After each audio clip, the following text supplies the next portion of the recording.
While Brahma was deliberating with his sons, the Supreme Personality of Godhead, Vishnu, roared tumultuously like a great mountain. It appears that great hills and mountains also have their roaring power, because they are also living entities.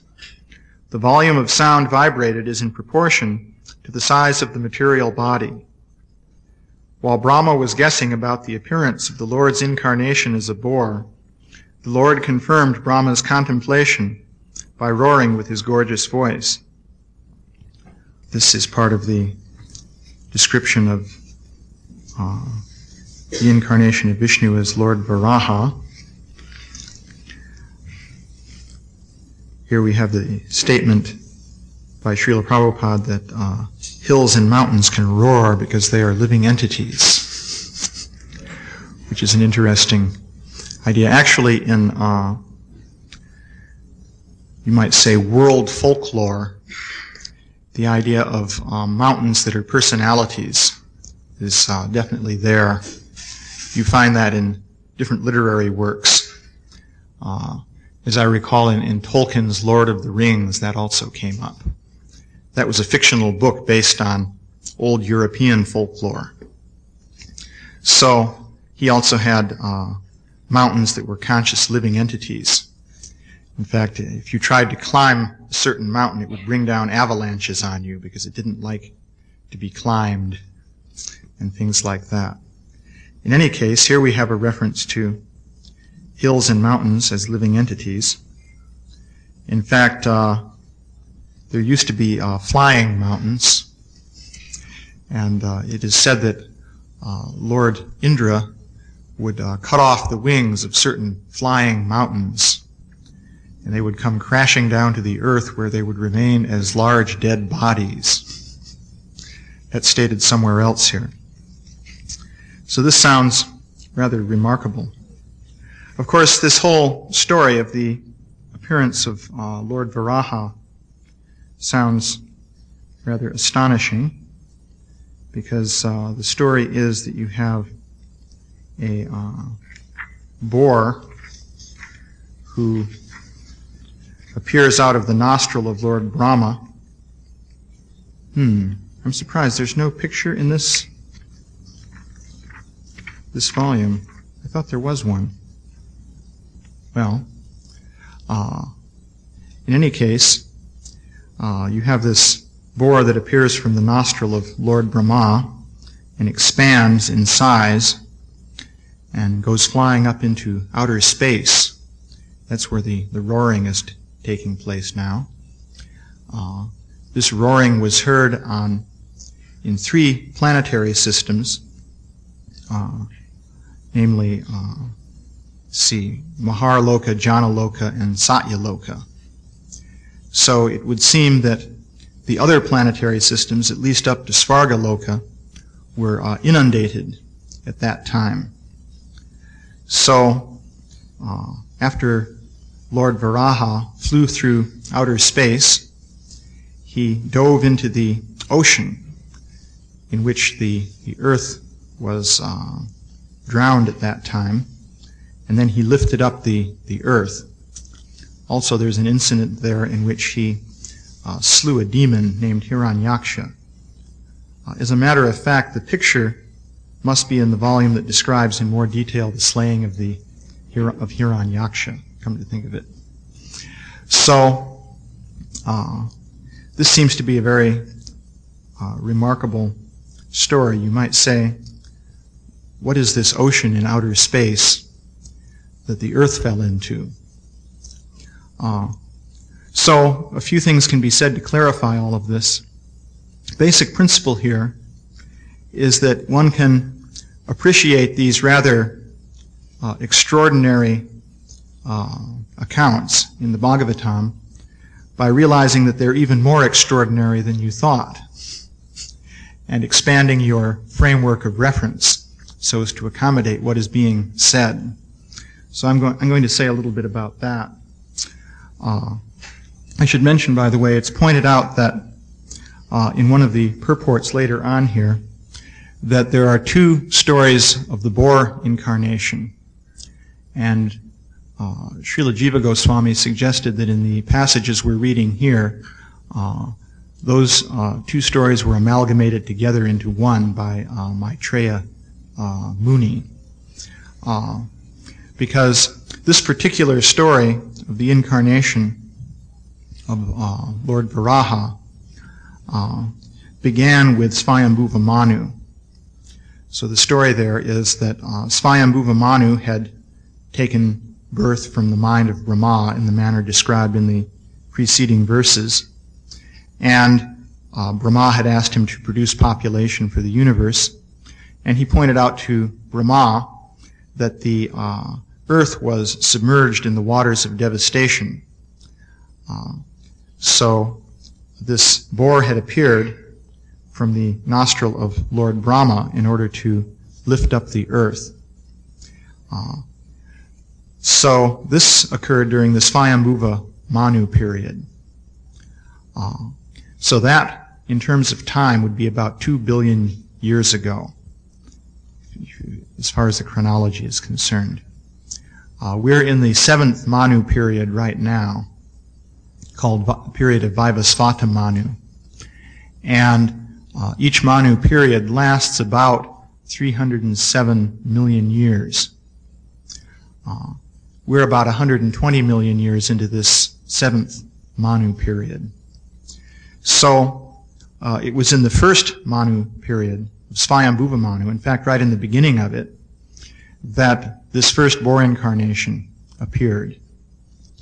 So, as a matter of fact, the reason that the earth was inundated at that time was that at the end of every day of Brahma, the earthly planetary system, in fact everything up to Svarga Loka, becomes inundated. This is the devastation that occurs at the end of the day of Brahma. So at the beginning of the next day of Brahma, after Brahma's sleeping period, then the earth is underwater at that point. So that something has to be done to bring the earth out of the water. So that's the situation that we have here. That's the first incarnation of Lord Varaha. And the second one took place during the period of Chakshusha Manu. That was the sixth Manvantar. And that was the one in which Hiranyaksha was slain. So there are those two. So in each case, Lord Varaha lifted the earth from the waters of devastation. But what was the earth that he lifted? It turns out it's not the earth planet as we know it. Not exactly. Later on in text 41, the text says, O Lord, as the peaks of great mountains become beautiful when decorated with clouds, your transcendental body has become beautiful because of your lifting the earth on the edge of your tusks. So the earth here is Bhumandala. That is the word used. It says Bhumandala, Bhumandale Natha Data Dritena Te, which means, if we look in the word for word, the earth planet is now by your tusks sustained. So that's what that means. So the earth there is Bhumandala. So this Bhumandala is a very large structure which is flat and is 4 billion miles in diameter. That is the description in the 5th canto of Srimad Bhagavatam of what Bhumandala is. And that is what Lord Varaha lifted. So, I thought I would make another reference here to this indication. There's a purport by Srila Vishwanath Chakravarti Thakur, which Srila Prabhupada cites in his purport to text 38 in the 20th chapter of the 5th canto. So that text says that learned scholars who are free from mistakes, illusions, and propensities to cheat have thus described the planetary systems in their particular symptoms, measurements, and locations. With great deliberation, they have established the truth that the distance between Sumeru and the mountain known as Loka Loka is 1/4 the diameter of the universe, or in other words, 125 million yojanas, or 1 billion miles. So that's the verse. So, as I say, I'm giving this as background. You can try to assimilate this if you're new to it, for understanding also what's happening with Lord Varaha. Srila Prabhupada points out that Srila Vishwanath Chakravarti Thakur has given accurate astronomical information about the location of Loka Loka mountain, the movements of the sun globe, and the distance between the sun and the circumference of the universe. But he doesn't translate this. He gives a passage of Sanskrit here in the Bhagavatam, which I had translated, using the method of having 3 different people translate it and comparing the results. So anyway, it gives an interesting description. Well, I don't know if I should go through all the details of this. In one sense I should, so you can see what kinds of details there are. So here's the translation. This block of Sanskrit starts out Sa tu loka lokas tu bhugolokasya tu sambandanda golakasyeti arta, and it goes on and on. So the translation was the expression Satu stands for Loka Loka mountain, which is the subject of the verse. Bhugolasya means of the egg-like sphere of the universe. And then it says, like the sun, the earth is also midway between 2 egg-like hemispheres. Like the space sphere, which is Ka Gola, Ka is ether, the earth sphere measures 500 million yojanas. Turiya Bhaga means that 1/4 of this, or 125 million yojanas, is the radius of Loka Loka mountain. So I'll describe what the picture is that is here. Imagine 2 hemispheres and a plane slicing between the 2 hemispheres. That plane is Bhumandala, and it's described here that that's 500 million yojanas in diameter. So the sphere is this Bhugola, which is the universal sphere. It's the sphere of the inside shell of the universe. That's the sphere that's involved. Well, there's ether outside of it also, but there's certainly ether inside of it, because that's where space, outer space is. So Ka Gola, the ether sphere, would be all the ether of space out to this sphere of the universe. So that, of course, has the same diameter, because the ether goes right out to the sphere of the universe. How about that hemisphere, the plane, that's the sphere of the universe, or that's just one part of the sphere? Well, there's more, but we can only mention things step by step. So there's a sphere, which you can think of as having 2 hemispheres, and a plane slicing between those 2 hemispheres. That gives you a circle. That circular disc cut out of that plane is Bhumandala. Now that's what Lord Varaha lifted. But what did he lift it from? So anyway, we should understand these things because Lord Varaha is Vishnu. So we're supposed to understand all these things. That's why they're there in the Bhagavatam. So, in any case, Vishwanath Chakravarti Thakur corrects this verse in the Bhagavatam, and he says the earth should be known, however, as extending 496,600,000 yojanas in diameter. So he gives a whole series of calculations. Now, in the center of Bhumandala, there's Mount Meru. And there's a series of different structures going out from Mount Meru that have different radii. So Vishwanath Chakravarti Thakur adds up all the radii of all these different structures. So one of them is from the middle of Mount Sumeru to the middle of Manasotara mountain is 15,750,000 yojanas.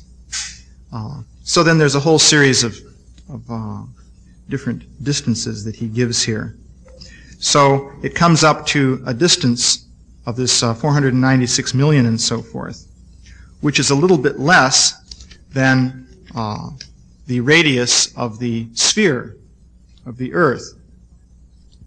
So the final conclusion that he gives is, thus a gap of 1,700,000 yojanas exists in all directions between the earth and the inner sphere of the universal egg, which, by the way, is called Andagola, which means egg sphere. Due to this gap, it is meaningful for the earth to be supported by Lord Sheshanaga and to be held steady by the elephants of the four directions. But if the earth were 500 million yojanas across, then it would contact the universal egg sphere on all sides, and this would be meaningless. The sudden immersion of the earth in the Chakshusha Manu epic and its lifting by Lord Varaha should also be difficult to explain. This and other difficulties should be considered. This is the statement by Vishwanath Chakravarti Thakur. So what he's saying here then, if you can see this picture, you have the sphere. The disk, which is Bhumandala, has a slightly smaller diameter than the sphere. So if it went out and touched the sphere, then how could it fall down? It couldn't. But it can fall down because there's a gap of 1,700,000 yojanas all the way around. So this makes it possible for the earth then to be movable. And Vishwanath Chakravarti Thakur is saying that makes it meaningful that Sheshanaga should have to hold it up, and also that the four elephants should make it steady. Because if it were just rigidly bolted onto the outer shell, then what would be the point in that?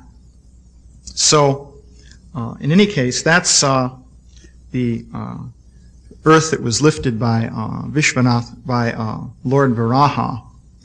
So, then, more information. Let's see. I thought this was interesting to refer to the Matsya avatar. So, because the story here is very similar to the story of Lord Varaha.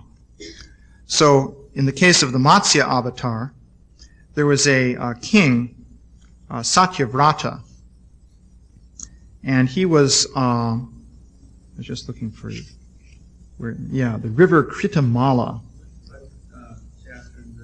This is in the 8th canto. It's in chapter 24. Text 15 is just where I was just looking if you want to see. But does anyone know where the river Kritamala is? I presume this is a river in India. I don't know. But in any case, there was a king. It must be in southern India because it's in Dravida Desh. I believe that's in southern India. So he was a king there, and he was engaged in some austerities. He was offering water in his palms, sitting by the riverside. This little fish swam into his hand. And, he immediately threw it away. Ooh, fish. And the fish spoke to him and said, please don't throw me out into this river. There are big fish here in this river and they'll eat me up.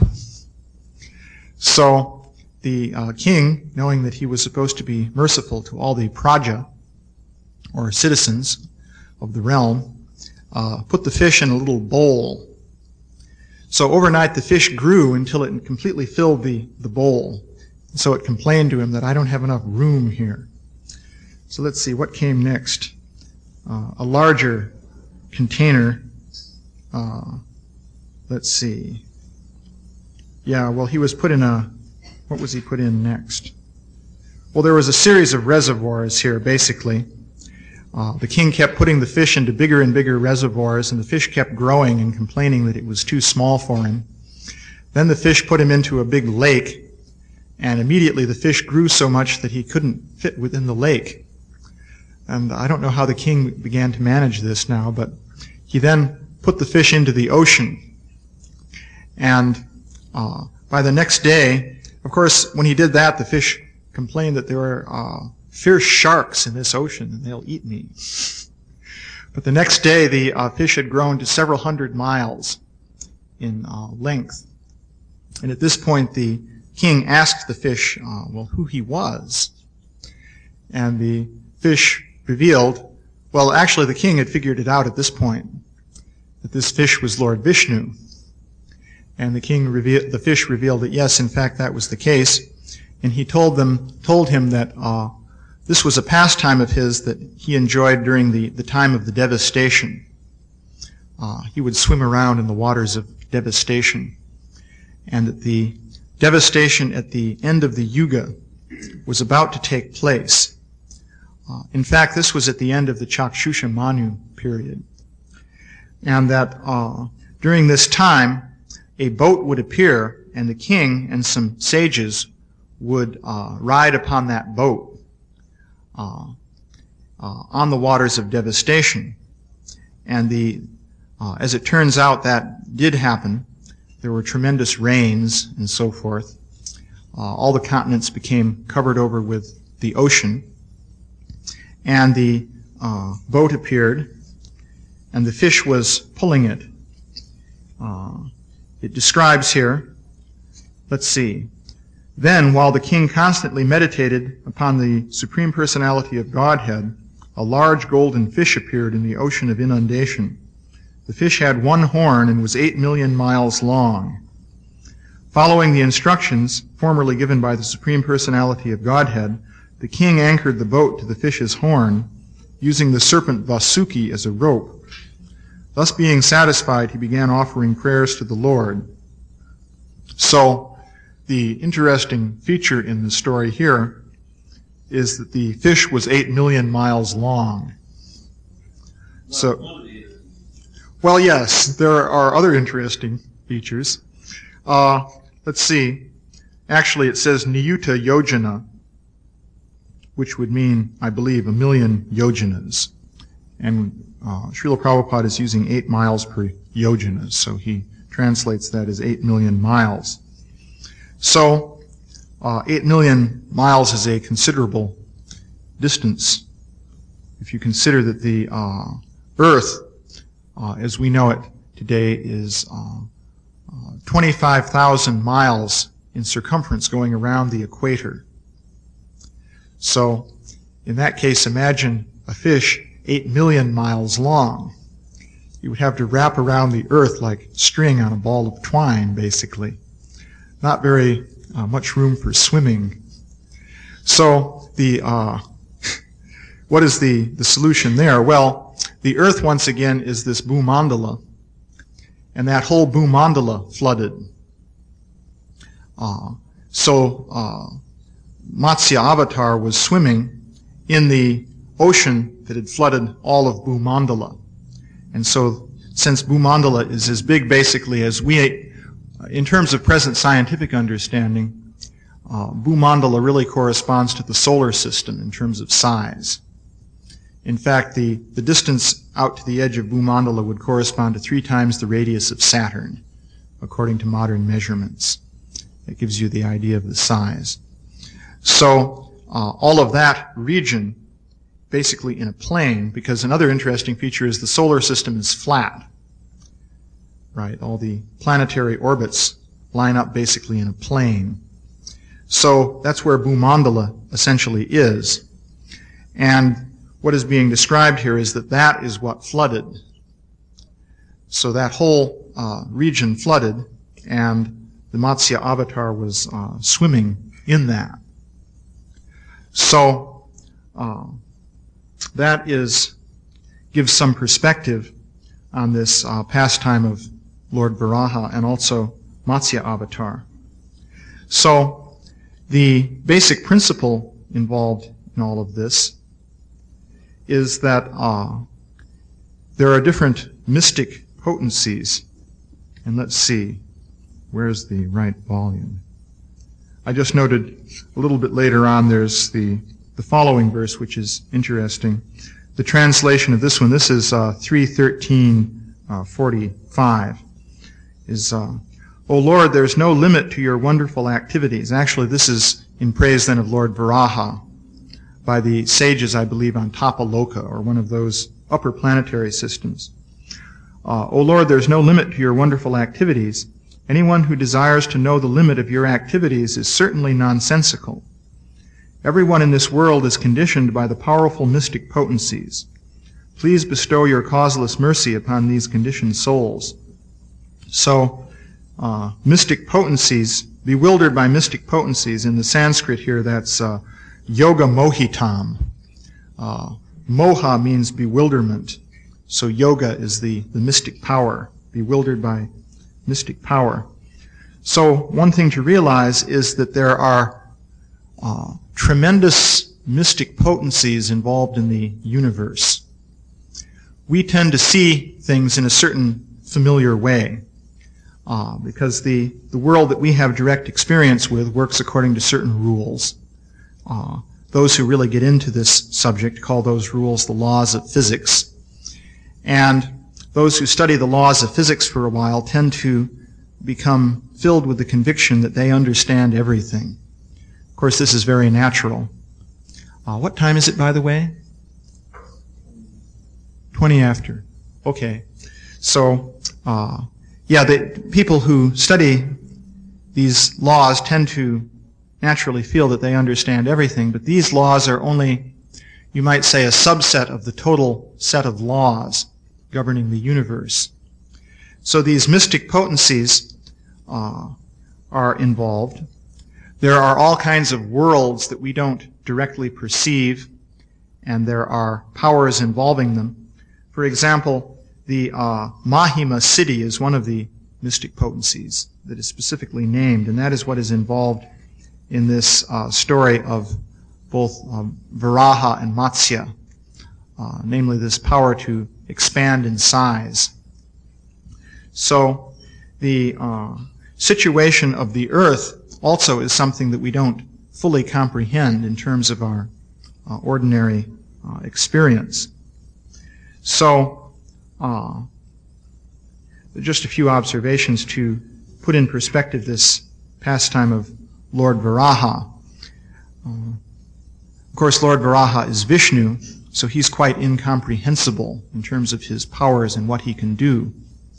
But the earth that he lifted is also something beyond our current understanding.